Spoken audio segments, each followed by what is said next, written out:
Capture life's moments like never before with Rockbrook Camera, Nebraska and Western Iowa's premier camera store since 1975. Rockbrook Camera is not just about selling you a camera. It's about helping you become a real photographer, recording your life and sharing it with others. Today's cameras are faster, easier to use, capable of shooting stunning video, and with film photography making a comeback, there's never been a better time to dive into the world of photography. Rockbrook Camera goes as fast or as slow as you want to go. You can try before you buy with camera rentals, or give that older generation camera in the used department a whole new journey. Find Rockbrook Camera, 1 block south of 168th and West Center in Omaha, 70th and Pioneers in Lincoln, and at rockbrookcamera.com. That's rockbrookcamera.com. Discover or rediscover your love of photography today at Rockbrook Camera. Great photography begins here. In today's economy, cash flow is tight, and families are held captive to high interest rate credit card debt. Churchill Mortgage can restructure your current mortgage and significantly reduce these problems. Get a free analysis and learn how to eliminate credit card interest rates, lower bills, and start taking control of your budget. Get started at churchillmortgage.com. This is a paid advertisement. NMLS ID 1591. NMLSconsumeraccess.org. Equal housing lender. 1749 Mallory Lane, Suite 100, Brentwood, Tennessee 37027.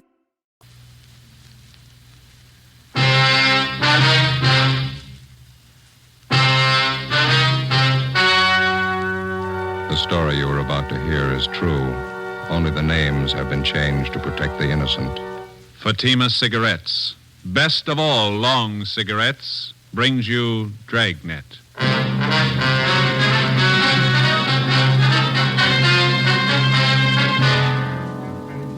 You're a detective sergeant. You're assigned to Juvenile Bureau. A pair of fake talent scouts are at work in your city. Their victims, young girls seeking careers in Hollywood. The criminals are vicious and relentless. Your job, get them. You'll be amazed when you compare Fatima with other long cigarettes. You'll find they now cost the same. But in Fatima, the difference is quality. You see, Fatima is the quality king-size cigarette because it contains the finest Turkish and domestic tobaccos superbly blended. And Fatima is extra mild with a much different, much better flavor and aroma than any other long cigarette. So try comparing Fatima yourself. Fatimas now cost the same as other long cigarettes, but your first puff will tell you... Ah, that's different. Yes, in Fatima, the difference is quality. Ask your dealer for Fatima, the quality king-size cigarette. Best of all long cigarettes. Start enjoying Fatima tomorrow.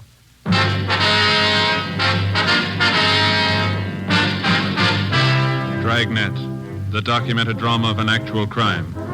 For the next 30 minutes, in cooperation with the Los Angeles Police Department, you will travel step by step on the side of the law through an actual case transcribed from official police files. From beginning to end, from crime to punishment, Dragnet is the story of your police force in action. It was Tuesday, May 7th. It was mild in Los Angeles. We were working the day watch out of Juvenile Bureau. My partner's Ben Romero. The boss is Inspector Bowling, Commander, Juvenile Division. My name's Friday.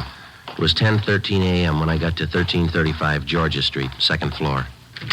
The squad room. Hi. Hi, Ben. Did you pick up that latest run the stats office made for? No, I don't think they got it ready yet. Notice there in the book it's been ready since yesterday. You were over there. You could have picked it up. Well, yeah. What's the matter with you this morning? Don't you feel good? No, just this stinking cold seems to be settling in my chest. Miserable. Yes, sir? Can I help you? Oh, yes. I'd like some information, please. This is the Juvenile Bureau, isn't it? Yeah, that's right, sir. What can we do for you? Oh, mind if I sit down? I'm climbing those stairs. Takes your breath away. Yeah, sure. Here you are. Thank you. My name's Wayne Kenworthy. The officers are out here on a convention. My home is in Minnesota. Mm-hmm.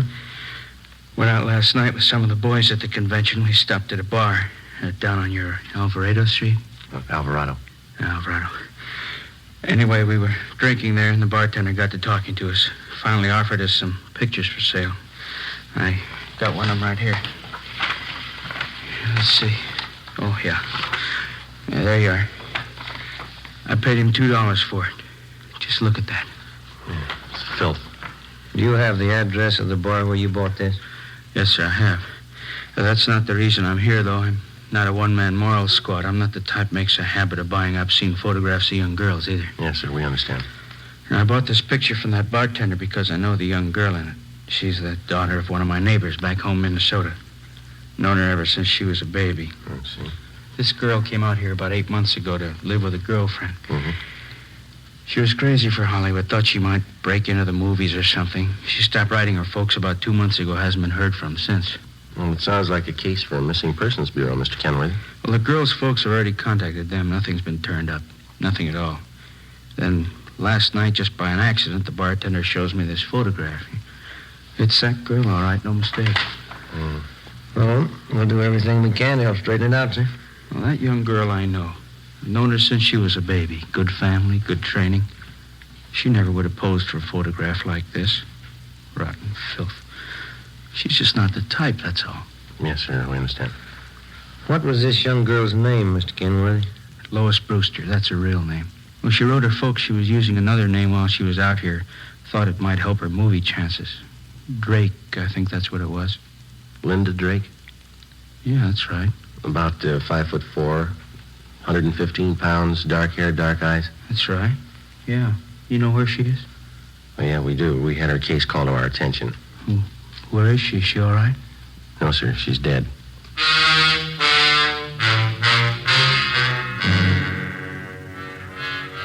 Two days before Mr. Kenworthy walked into Juvenile Bureau, the body of a young girl had been washed up on the shore just below the beach town of Venice. Apparently, she'd taken her own life. The girl was a brunette, attractive, not more than 17 years old. There was no identification on the body except for a rent receipt found in one of the pockets of a cotton jacket that the girl had been wearing. The rent receipt was made out to Linda Drake. It was signed R.L. King, 876 Peoria Avenue. The address was checked out, and R.L. King was found to be the girl's landlady. After identifying the body, she told investigating officers that Lois Brewster, alias Linda Drake, had lived at her rooming house with a girlfriend for about 6 months. The girlfriend's name was Joyce Fowler. The landlady went on to explain that the two girls had moved out about a week before without leaving a forwarding address. The Fowler girl had said that she would call back for any mail that might be delivered to the Peoria Avenue address. There had been no other leads to the dead girl's background or identity until her former neighbor from Minnesota, Mr. Wayne Kenworthy, showed up. Later that day, Ben and I met with Inspector Bowling and briefed him. Dirty, rotten business. I'll buy that. How far have you gotten with it? Check the dead girl's prints with the missing persons bulletin, Miss Lois Brewster. We notified the girl's parents in Minnesota. They're coming out to claim the body. It's pretty tragic. She's an only daughter. 17 years old. Same old story, we figure, Skipper. Some phony talent scout grabbed her and showed her the bright lights, got her to pose for those pictures one way or another. They can make a teenage girl go one of 100 directions after that.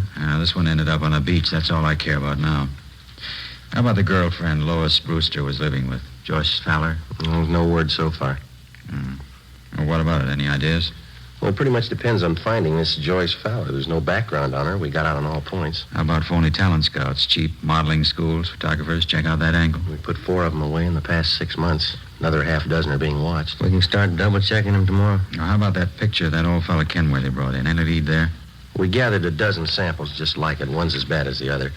They're all printed on the same quality photographic paper. There's no markings of any kind on them. It's a common type of paper. All right, then get on the distribution angle. Stay on it. Every rotten bum that peddles this trash, you get them. I want them right up the line. Distributors, wholesalers, guy that prints the pictures, guy that takes them, every lousy one of them. I still can't figure. What's that?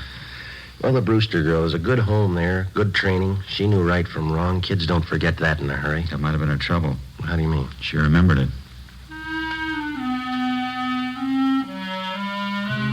Wednesday, May 8th. 6 teams of men from Juvenile Division, working in conjunction with the Detective Bureau, started the drive against the obscene literature and photography traffic.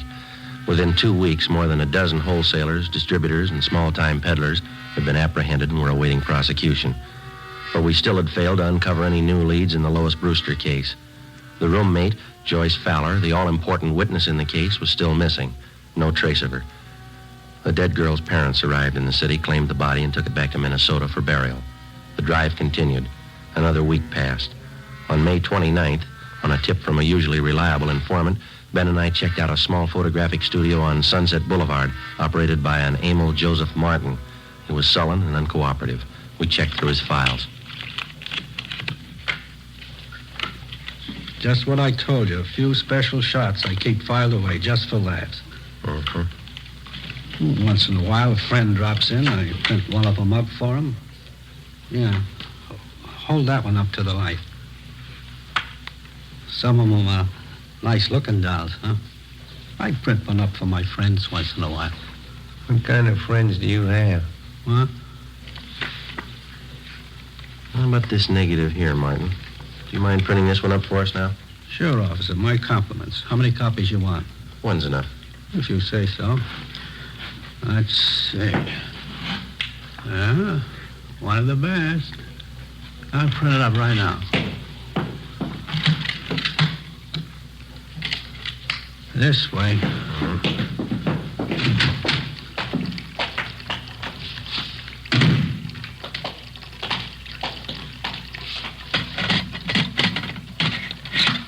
This one's a real collector's item, you know. Is that right? A friend of mine got me the negative. $100 it cost me. Worth it, though. I'll make up a couple of prints for you, huh? One's good. Okay, anything you say. You want to get that light switch? Oh, yeah. All right.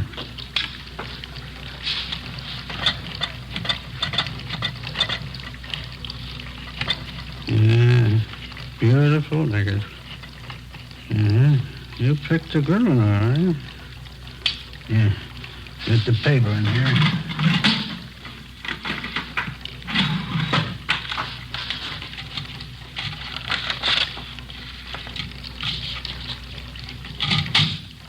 Yeah, that does it. Okay, one print. That's all you want? That's all.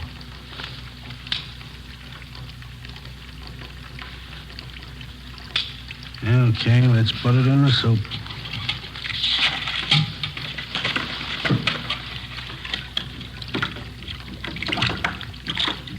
Yeah, I bet you get a kick out of this one. Real beautiful girl. How'd you happen to get a hold of this negative? You take the picture? No, a friend of mine got it for me. It cost me a C note. There we go. Put it in the stubber.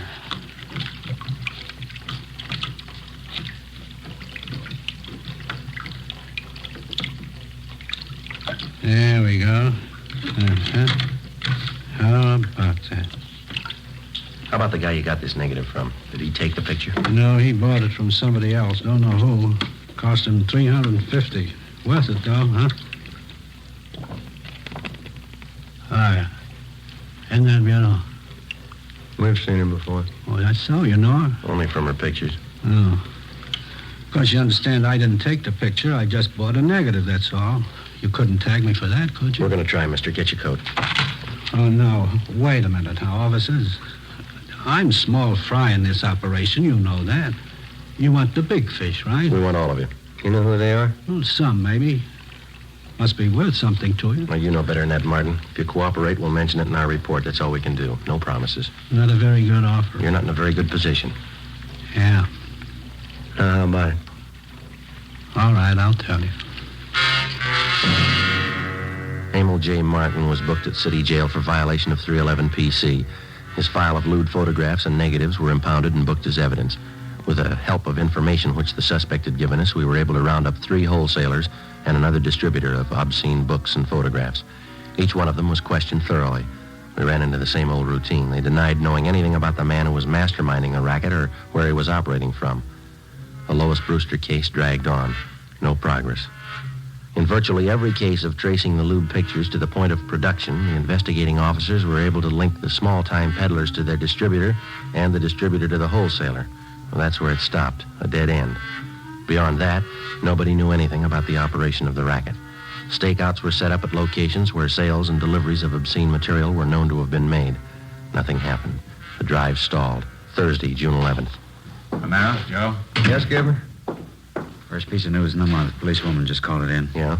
Lois Brewster's girlfriend, Joyce Fowler? Yeah? She's been found.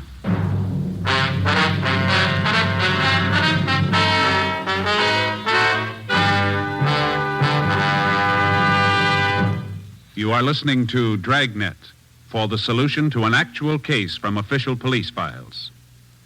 Now, here's a real solution to many of your Christmas shopping problems. If your friends smoke long cigarettes, give the best of long cigarettes. Give king-size Fatima. You see, Fatimas now cost the same as other long cigarettes. But in Fatima, the difference is quality. Quality of tobaccos. The finest Turkish and domestic varieties, extra mild, and superbly blended to give smokers a much different, much better flavor and aroma than any other long cigarette. Quality of manufacture. Smooth, plump cigarettes, rolled in the finest paper money can buy. Quality, even to the appearance of the distinctive royal blue Fatima gift carton, Christmas wrapped and carefully sealed to ensure Fatima's rich, fresh, extra mild flavor. Remember, Fatimas now cost the same as other long cigarettes. But in Fatima, the difference is quality. So this Christmas, give your friends the best. Give Fatima, the quality king-size cigarette. Best of all long cigarettes.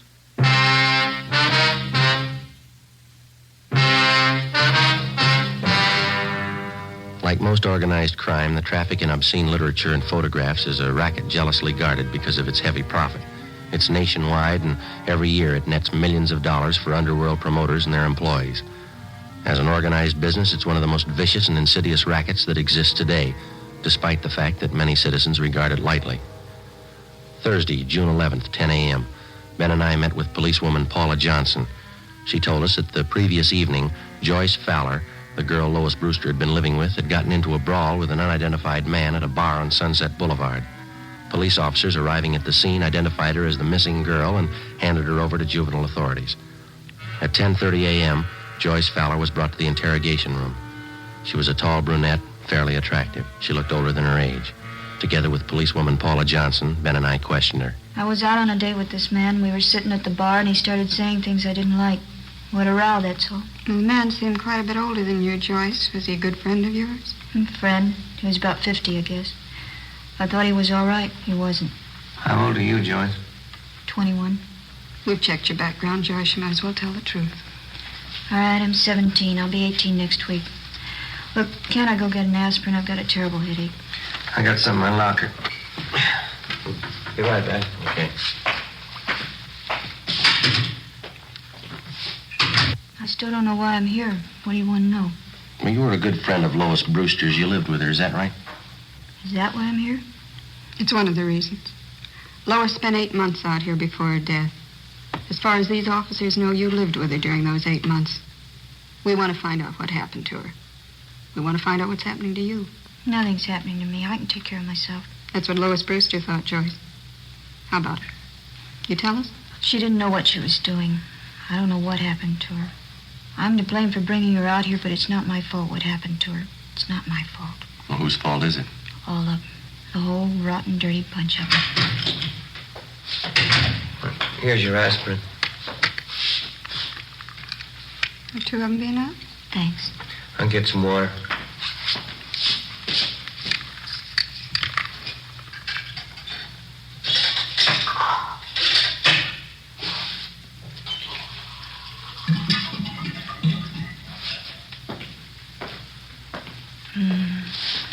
Something wrong, Joyce? Don't you feel well?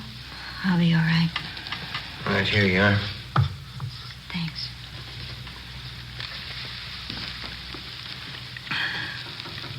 I don't remember too well how it started. Lois came out to Hollywood to live with me for 6 months, you know. Yeah, we know. We tried to get modeling jobs, bit parts in the movies. We didn't have much luck. We had to eat, pay the rent. So we took jobs as waitresses at a drive-in place out on Santa Monica Boulevard. Are you still working there? No, we were only there 2 weeks, and we got this other job. That's when it started. And what was that? One day, these 2 men drove in with a brand new Cadillac, ordered a couple of Cokes. I could tell they were watching us, Lois and me. When they were leaving, they gave me a card. They said they were talent scouts. They asked us to come to their offices for interviews. You still have the card they gave you? No, I looked for it once. Guess I lost it. Mm-hmm. Would you go on, please? The older fellow's name was Fred Ramus. Other one was Mr. Gilbert. They were both very nice. We didn't think anything was wrong. Did you go for the interview? Yes, Lois and I both went. They talked to us a lot, had us read out of a script and walk up and down. They said both of us showed a lot of promise. They said they wanted to be our agents, so we signed a paper. Fred Ramus told us he'd see we got a break. Mm-hmm. Did either of them ever arrange any legitimate interviews for you? I mean, with the movie studios, radio, television, anything like that? No. They took us out quite a bit, restaurants, nightclubs. Told us we had to be seen around town first. Had to show us off to the producers, all the important movie people. Both of them were very nice. Did you keep on working at the Dragnet? No, they had me and Lois quit the job. They said it wouldn't look right. We still had to eat. We still had to pay our rent. That's when they brought up the idea of the pictures. What pictures do you mean, Joyce? I'm sorry. Could I have some more water, please? Oh, yeah? Fred Ramus and Mr. Gilbert took us out to a big nightclub one night. Fred told us that if Lois and I had some good pictures taken of ourselves, he could show them around and get us jobs as models. That is, till we got a break in the movies. Here you are. Thanks. Mm-hmm. Up to that time, how long had you known these two men? About a month and a half. I didn't see anything wrong in it, so Lois and I went to this photographer's studio with Mr. Ramus, and we had our portraits taken. Regular pictures. Oh, excuse me, Joyce. Did both of these men know how old you girls were? We told them the truth. We were both 17. Mm-hmm. And what happened after that? Mr. Ramus came back and said he'd found an advertising agency that wanted to buy pictures of Lois and me. He said we'd get $20 apiece every time we posed. For portraits? No, for posing in bathing suits, pajamas, things like that. They were supposed to be for magazine ads. In about a week, he brought us to his office and said the agency wanted us to pose without clothes, without anything. He said he'd pay us $40 for that. Oh, go on, George. They showed us lots of pictures of models like that. They talked about it all the time. We kept saying no, both of us, Lois and I. Did you ever agree to pose for the kind of pictures they wanted? You can't agree to something you don't know about. I don't know how it happened, but it did. Mr. Gilbert and Fred Ramus, they kept taking us out. We used to drink quite a bit with them. Went on for weeks, I guess. One night there was a big party. We drank. Lois and I got separated. I still don't know what happened. I see. Next morning, we both woke up with headaches. Fred Ramus came and showed us the pictures. I felt dirty all over. I don't know how it happened, I swear it. Lois began to cry. I hit Mr. Ramus. I slapped him. What does Mr. Ramus tell you? He pretended to be very nice about it. Said he'd pay us well if we go on posing for pictures, the kind he wanted. If we didn't, he said he'd wreck any chance we might have in Hollywood. Said he'd see that the pictures got out. Threatened to send copies to our families, our friends back home. Didn't you think of going to the police? We talked about it. We were afraid of the publicity, the newspapers. We just kept going on, doing what he said.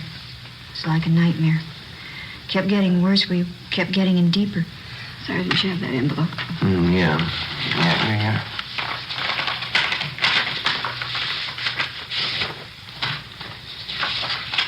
You recognize these pictures, Joyce?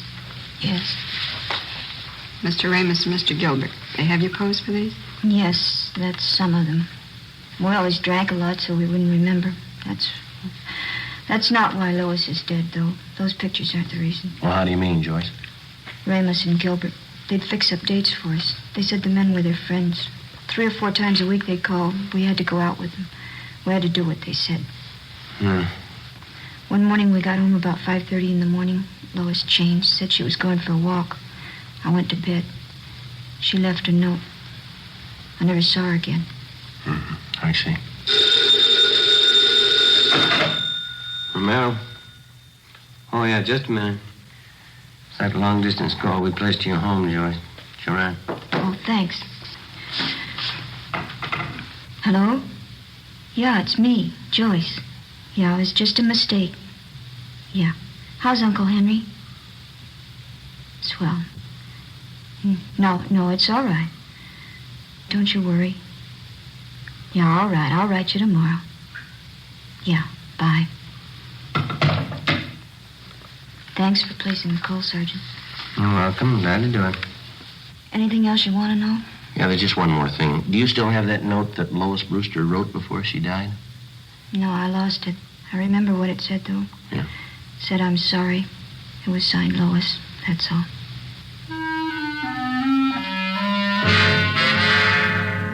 Joyce Fowler supplied us with the addresses of Fred Ramos and his partner, Gilbert. She gave us all the names and addresses of all their friends and employees that she knew of. She also pointed out their offices and base of operations. Inspector Bowling ordered an immediate investigation into the background and business activities of both men. Previously convicted wholesalers and distributors of obscene photographs were called back in and re-questioned. We finally completed the missing link in the supply line from the peddler to the producer. 5 former workers for Ramos and Gilbert fingered them as head men controlling the racket. Their offices and studios were raided and their files seized as evidence. On June 18th, Fred Ramos and his partner, Harold Gilbert, were placed under arrest. What's the pitch, Sergeant? What's this all about? I think you know, Mr. Ramos. Oh, you can't tag me on those pictures. You want to get your hat? It's artwork, legitimate artwork. My lawyer can prove that. He better be good. You bet he is.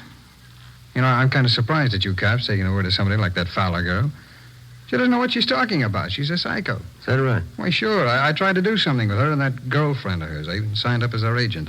They were hopeless. You've got quite a stack of negatives here. Pictures of both of them, 17-year-olds. They're just candid shots, you know.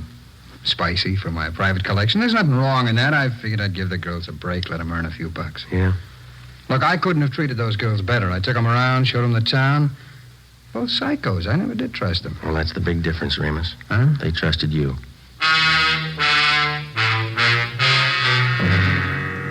Fred Ramos and Harold Gilbert were brought downtown to Inspector Bowling's office. Joyce Fowler was seated next to the desk. Gilbert was brought in. She identified him. He was taken out and held for booking. All right, bring in the next one. All right, come on.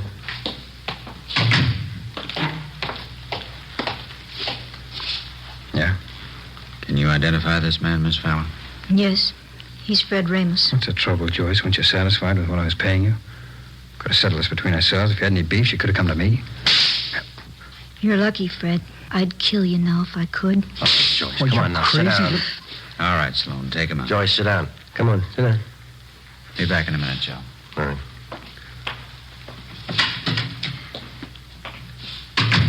I'm sorry. Doesn't do any good. Are there any more? No, that's about all. You've helped quite a lot. Yeah, glad I could do it. Is that all, Sergeant? Well, for now, yeah. You'll have to testify at the trial. After that, the juvenile court's going to keep in pretty close touch with you. I see. Aren't you going back home, Joyce, to Minnesota? No, it'd be the same old thing. My aunt'd be glad to see me for the first week. Then she'd start all over again, hollering at me, picking. Wouldn't be any use. What are you going to do out here, Joyce, you know? I know a nice fella in Santa Monica. He's going to get me a job at a brand new drive-in. Cute uniforms. But I don't think juvenile court's going to let you take a job like that, Joyce. I hope so. A lot of talent scouts go there. Radio, movie producers. They might notice me. Yeah? Never can tell. Might lead to something.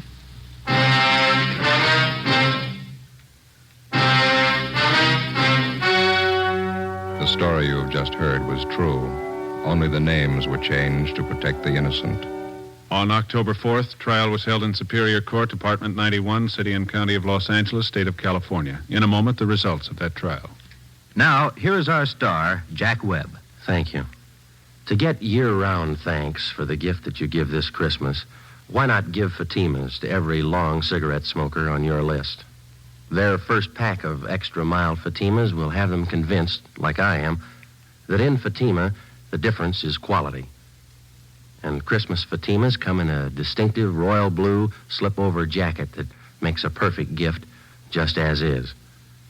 Remember, Fatimas now cost the same as other long cigarettes, but in Fatima, the difference is quality. Give Fatimas, the quality king-size cigarette, to every long cigarette smoker.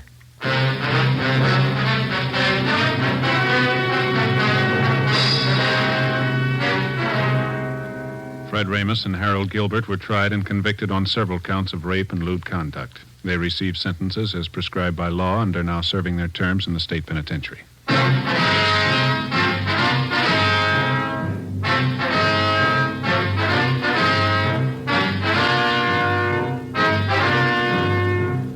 You have just heard Dragnet, a series of authentic cases from official files.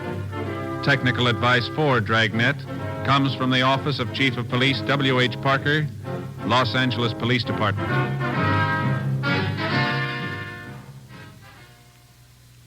This is Bob Hope. Can we steal a second? Chesterfield, Chesterfield always wins first place.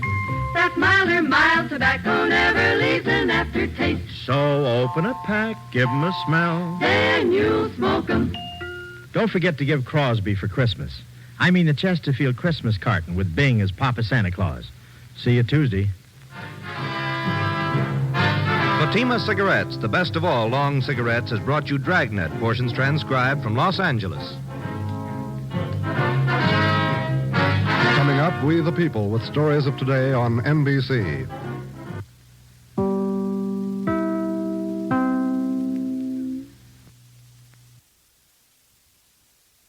With Lucky Land Slots, you can get lucky just about anywhere. Dearly beloved, we are gathered here today to... Has anyone seen the bride and groom? Sorry, we're here. We were getting lucky in the limo and we lost track of time. No, Lucky Land Casino, with cash prizes that add up quicker than a guest registry. In that case, I pronounce you lucky.